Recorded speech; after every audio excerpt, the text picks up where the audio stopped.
What's up, everybody? It's Soren Baker. Amir, Rahimi. And today on The Great Debaters, we got a little take it way back on this movie soundtrack history, man. Compton's Most Wanted MC Eiht edition, The Great Debaters.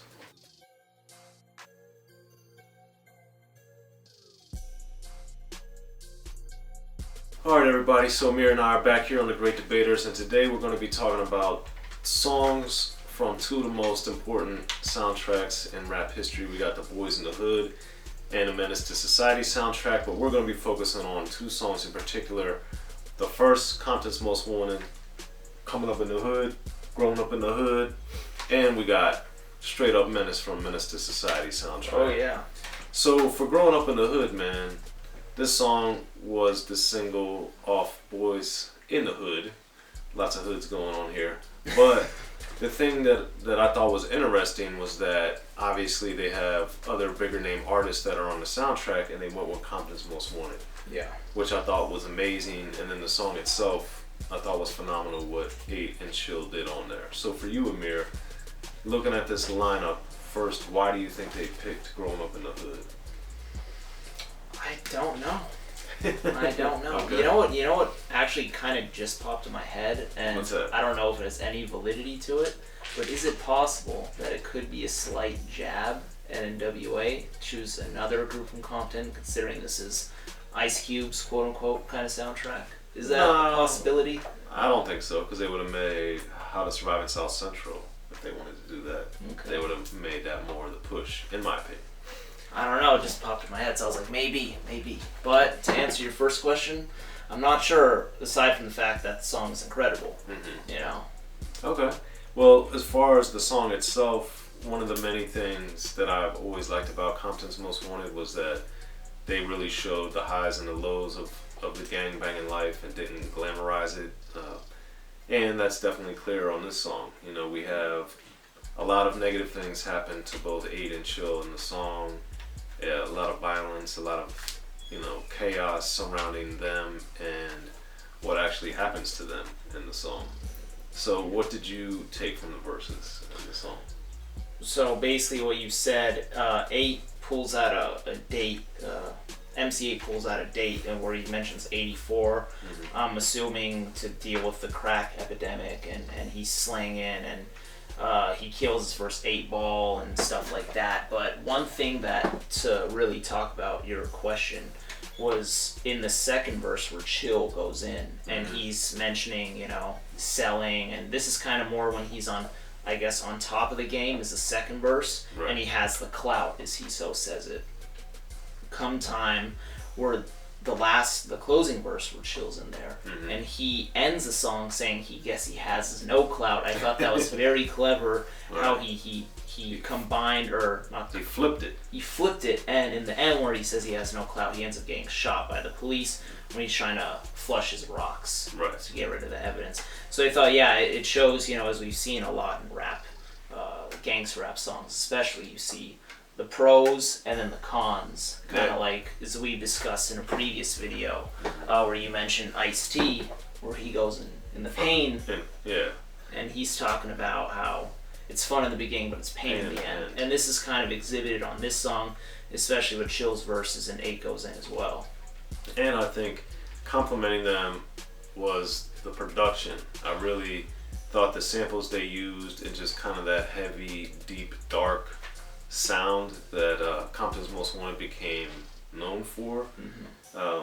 Starting off with the Compton compilation, but moving on into, It's a Compton Thing, and then this album, Straight Checkin' 'Em, on which Growing Up in the Hood also appears. So it's on two things, for those that don't know, the Straight Checkin' 'Em album by Compton's Most Wanted, and then also the Boys in the Hood soundtrack. So for me, I just thought this was an amazing song, and it showed the fact that Eiht and Chill were able to really not only humanize, but then also take you to these, places where the gang members were living and make it feel like you were right there with them, and then also show you the repercussions and ramifications of what happens when you live that life. And I thought that Growing Up in the Hood was awesome.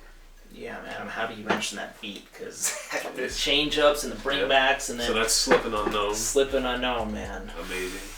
Amazing combination as usual. And I think that's something else, man. Compton's Most Wanted doesn't get enough, I think, recognition for their production either.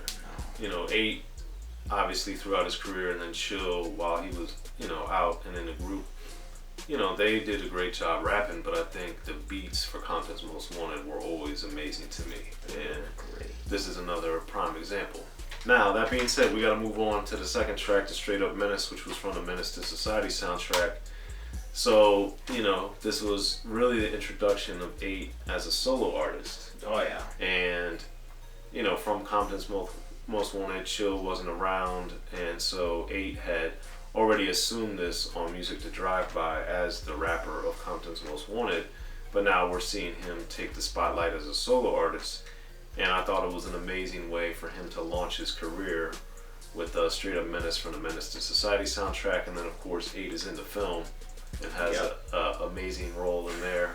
If you guys forgot, go watch it again, and if you've never seen it, be sure to watch Menace to Society. MC Eiht is amazing in there and has a lot of very memorable lines and interactions and actions. He does. He's funny in that movie too. So Amir, for you being a Compton's Most Wanted fan and then hearing Eiht as a quote-unquote solo artist here, what did you think of the transition of that, going from being a artist in a group to being, you know, out there on Front Street as a solo artist?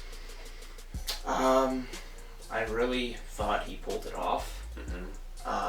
Especially because in Straight Checking Him, he's even solo for the most part. Right. And Music to Drive By, he's also solo for the most part, with the exception of the feature, the amazing feature.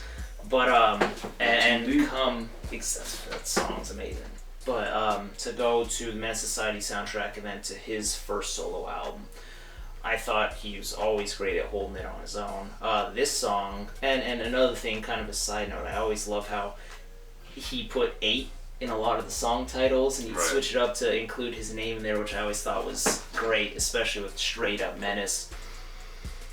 The production on the song, man, is amazing.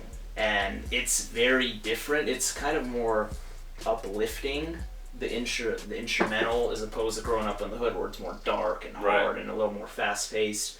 This one, it kind of makes me feel like, you know, if I was in his position, that I could get out of the hood just on the instrumentation, but the lyrics are quite the contrary. So I always thought that the Streiht Up Menace song was this paradox. Like you said, the beat is kind of has this uplifting, at least theoretically, sound with the little piano and the twinkles and all that type of stuff, whereas the lyrics, he's talking about as dark and depressing as anything in Compton's Most Wanted, and you know, how getting caught up and not being able to make it, and you know, just how the downfalls of the game is really this one. It's not really positive at all. No. It's really just the negative repercussions of being in that environment and then getting engulfed in it and consumed by it. So I thought that Streiht Up Menace, you know, definitely matched the song title, because he's talking about what happens as things go wrong. And, you know, even from a little kid with them putting the brew in his baby bottle and stuff, it was just, it's a very bleak and depressing song lyrically, and yet sonically it's a little more bright and uplifting. So I always thought that was an interesting combination. For you, what do you think of the lyrics? Man, and just how you said with the brew in the baby bottle, in the beginning, you know, he's talking about how he wanted help, he cried for help, but he couldn't get any, so now he's another victim to the hood. I thought those lyrics right there were so powerful, because it's showing like, oh, you know, he doesn't want to go down that path, and he ends down it anyways, you know. And I thought, especially in relation to the movie and a lot of what was going on there with the Japanese store owners and the Korean store owners. One interesting fact about this song, or part of this song, is they bleeped out the word Jap, which I thought was very interesting, especially with songs like Black Korea, where that was omitted on death certificate in certain areas. That was also omitted. So I found that to be interesting.